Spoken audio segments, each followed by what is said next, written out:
তিনি এসেছেন অন্ধের দেশে আয়না বিক্রি করতে। সারা বিশ্ব তার মূল্য বুঝলেও বুঝল না শুধু হতভাগা বাঙালি। প্রফেসর মোহাম্মদ ইউনূসের জীবনী পড়ানো হচ্ছে কানাডা, ইতালি আর জাপানের বিদ্যালয়ে। পাঠ্য বইয়ে দেওয়া হয়েছে ডক্টর ইউনূসের কৃতিত্ব। এক নামে এই মানুষটির পরিচিতি গোটা বিশ্বজুড়ে। ক্ষুদ্র ঋণের জনক এবং নোবেলজয়ী এই মানুষটির জীবন আর দর্শন অনুপ্রাণিত করেছে বিশ্বের লক্ষ লক্ষ মানুষকে। তার যুগান্তকারী আইডিয়া কেবল অর্থনীতির ক্ষেত্রেই নয়, শিক্ষা ক্ষেত্রেও ফেলেছে গভীর প্রভাব।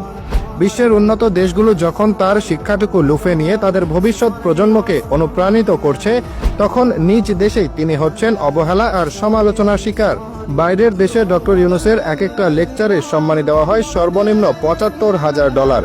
সে লেকচার বাঙালি ফ্রিতে শোনে এবং তার সমালোচনা করে।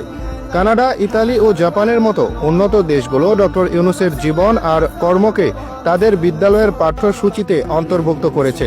এর মূল উদ্দেশ্য হল শিক্ষার্থীদের মধ্যে সামাজিক দায়বদ্ধতা, উদ্ভাবনী চিন্তা এবং দারিদ্র্য বিমোচনের মতো গুরুত্বপূর্ণ বিষয়ে সচেতনতা তৈরি করা। যেমন জাপানে ডক্টর ইউনূসের জীবনী নিয়ে কমিক বই বা মাঙ্গা প্রকাশিত হয়েছে, যা তরুণ প্রজন্মের কাছে অত্যন্ত জনপ্রিয়। এই মাঙ্গার মাধ্যমে জাপানি শিশুরা সহজেই বুঝতে পারবে কিভাবে একজন মানুষ একক প্রচেষ্টায় একটি দেশের দরিদ্র জনগোষ্ঠীর ভাগ্য পরিবর্তনে গুরুত্বপূর্ণ ভূমিকা রাখতে পারেন। ইতালির স্কুলগুলোতেও তার প্রতিষ্ঠিত গ্রামীণ ব্যাংকের মডেল এবং সামাজিক ব্যবসার ধারণা নিয়ে আলোচনা করা হয়, যা শিক্ষার্থীদের প্রথাগত ব্যবসার বাইরেও মানব কল্যাণমুখী ব্যবসার প্রতি আগ্রহী করে তোলে। কানাডার বিভিন্ন শিক্ষা প্রতিষ্ঠানে তার কাজকে কেস স্টাডি হিসেবে পড়ানো হয়, যা সামাজিক উদ্যোক্তা তৈরিতে ভূমিকা রাখে।